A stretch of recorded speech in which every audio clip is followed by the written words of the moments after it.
Welcome back to Good Morning LaLa. We're talking Wealth Wednesday, and in today's world, we have lots of mothers who are entrepreneurs as well. Liz Carlile's in the house. She's a podcaster, mama, and Motherhood Unstressed. How are you? I'm great. Thank you so much for having me. So tell us a little bit about being an entrepreneur mother. What's that like? You know, it was something that kind of just evolved naturally. You know, I'd started off just blogging about my experience of motherhood and how I wasn't navigating it that well. You know, I felt completely overwhelmed, completely lost. And it was through finding ways to make my self-care a priority where I clawed myself out of that hole, that baby funk, as I call it, that turned into a blog. It turned into the podcast. And then from there, I was like, okay, how else can I serve? How else can I give? So break it down for us, though. How did you make your self-care a priority? I mean, what was one of the first steps or two that you really took for yourself? Yeah, the moment where I knew I had to make a change was when I was bathing my son and I started to cry. And he was about 6 months old. And I was like, God, what am I doing? You know what? This isn't how motherhood is supposed to be. It's supposed to be the best time of your life. What's going on? So the next day, I went out for a run. I left the baby with my husband. I said, I'll be back in 10, 20 minutes. We'll see how it goes. And I came back elated, and I came back filled up, and just, I knew I was onto something. You know, when you feel good, we talked about this when Robert was on the podcast, you feel it in your body, and you're like, I have to get there again. I have to find that place again. And so you just do it again and again and again. You schedule it. You do what you need to do. But I got to say, you know, my son's 23 now. And when I was a mom, they didn't have all this. I mean, social media didn't exist. We didn't have all this information. I can't even imagine how overwhelming it is as a mom in today's world. I really have a lot of compassion thinking about how intense it must be seeing these Instagram filtered pictures of perfect moms. And I'm like, wow, that would be really too much pressure. It's insane. And I think we all feel like we need to keep up with the Joneses and have that element of perfection. And it's just, I wish I could swear, but it's BS, you know, it's not real. And the second that you realize that, it's like a weight comes off your shoulders and you are really free to be, you know, the kind of mom that you want to be. But you can't get to that place unless you let yourself out of that prison, you know, and you do the things that, you know, are going to nurture you. Yeah. How do you work out the childcare part while you're building a blog, while you're doing a podcast? Because I get that question a lot from moms. They're like, how the heck do I do all of this? Like, I want to build the blog, you know, I want to continue building the blog. I want to have a TV show. I want to do a podcast, but then I've got the screaming kids like right here all day. Right. And that's a valid question. So a practical answer to that is you have to steal time. You have to get up half an hour early, an hour earlier than you normally would when everyone is asleep. And you don't have that guilt about doing something for yourself, which is crazy, but we know as women have that. And you just find the time where no one needs you necessarily to get what you need to get done, because we actually do have enough time to do what we want to do to accomplish our dreams. If we can put down our phones or we can, you know, turn off the TV, you can make it happen if you decide. Right.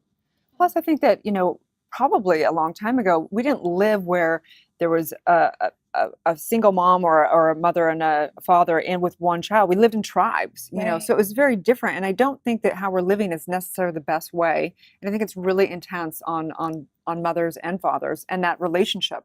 How are you dealing with that? Because then you got to have time to even, you know, connect with your partner. You're 100% right. You know, it's not natural for us to be so isolated, to feel like we're doing it all on our own. And you can hire out and you can pay for people. And sometimes that's what works. And you're kind of paying for your tribe. I don't really know if I have a good answer for that. You know, you just do the best that you can and reach out and be okay with saying, hey, I don't have it all together. I'm kind of lacking today. And that's okay, because when you do that, people shut down their walls too, and you can connect in a real, authentic way. And that's beautiful. And I'm just learning this now, which is why I think I'm talking about it. Because for a long time, I was not like that. You know, everything's great. Everything's fine. So we know you also have a line of CBD products. I do. As well. So tell us a little bit about that. Yeah. So that was kind of the natural evolution of motherhood unstressed. I mean, it was like the perfect correlation. It's just another tool in your toolkit to help you feel your best, to help you battle stress and anxiety without downing a bottle of wine. You know, every mother I know gets home from work or ends the day with a glass or two or three of wine because it's a lot of work and you're stressed out. So do something that's not going to tax your liver, that's going to, you know, help your endocannabinoid system so you naturally feel happier, more grounded, calmer. I mean, it's a beautiful thing. It's plant medicine, you know. It was here on earth when we arrived, and I think it's to our benefit to use it. I love it. So what kind of products do you offer? So we have capsules. If you're not used to the CBD oil thing, it has ashwagandha and green tea in the capsules. And then I also have a 1,000 milligram tincture, which you just place underneath your tongue. It's bitter. I'm not going to lie. I can put it in my I have coffee. this like vision, because I know that CBD doesn't get you high or anything like that, but I have this like Saturday night like vision of like moms that are like, yeah, this is so I'm stressed. You know, I'm like a mom, like they're like smoking some weed or something, which I know that No CBD is judgment. not. Yeah, that's just funny. No, absolutely not. There is still stigmas around CBD. Totally. 100%. So how does it make you feel? So it's not like you take it and all of a sudden you're like crashed out on the couch. If you took too much, yeah, you might feel a little tired.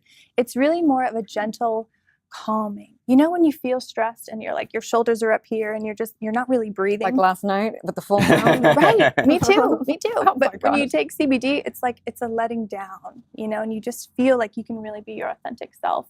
And you just can go about your day, and you think about how much energy it takes to be stressed, to be anxious. If you let that part of yourself go, like who knows what you could accomplish, and who knows what kind of person you could be in the relationships that would form because of that, because you're not thinking so much and you're not in your own head so much. Oh, For lovely. new mothers, is CBD safe while breastfeeding? I would say there's not any studies to show that it's safe or not safe. So what I tell my clients is just wait, just wait, 6 months or a year, however long, and then go for it. Just to err on the side of caution. Mm-hmm. So you and I had a phenomenal conversation Yes. on Motherhood Unstressed, your podcast. Besides the conversation with me, obviously, what would you say have been some of the highlights or some of your favorite conversations or themes Mm. in doing the podcast? That's such a great question, because I think honestly yours was one of my favorites, just because we touched on gratitude and meditation and really being connected to that infinite intelligence that's all around us. It's something that really resonates with me and resonates with my audience. I'm still getting messages from that interview. But some other really beautiful guests, Marie Soderberg, she's a Danish actress, and we talked about hygge, which is that feeling of comfortability and calm that you have with your friends or your family and home. And you don't need to spend a bunch of money. It's just really being with your people and loving that, and you have that warm feeling in your heart. That was a really memorable one. There've been so many. I'm just having so much fun. Well, tell people where they can find you, what they can expect from your blog and from the podcast. Yeah, so you can find me at Motherhood Unstressed on all social media avenues. Same on iTunes. And it's evolving every single day, but really I think it comes back to just enjoying the life that we have while we're here and being with our people and just being connected to everything around us. Yeah. Connection. Right? And I if love it takes that. a little CBD, then Okay. just Yeah, of That's course. all part of it. That's right. Stay tuned. We'll be right back.